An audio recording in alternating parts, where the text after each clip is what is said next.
ассалому алайкум тамошобинони арҷманд. боз имконият фаро расид ки ман Акбар Шарифӣ аз фаъолияти милитсияи суғд вобаста ба пешгирӣ ва ошкор намудани кирдорҳои ғайриқонунии чанд рӯзи охир ба шумо маълумот диҳам. нашри навбатии барномаи милитсия хабар медиҳад, манзури шумост. имрӯз дар барнома тамошо кунед. чорвои калонро тасарруф карданд. дуздӣ дар молбозор.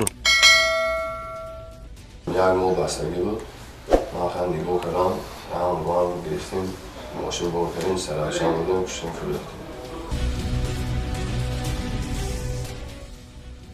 дуохонию бадахлоқӣ бо сӯистифода аз эътиқоди динӣ.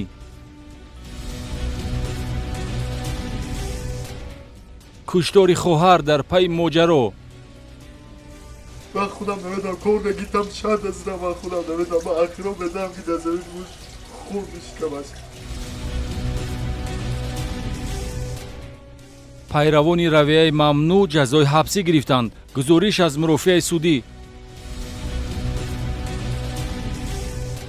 дар ноҳияи спитамен бо ваъдаи соҳиби замин гардонидан мардумро фиреб карданд.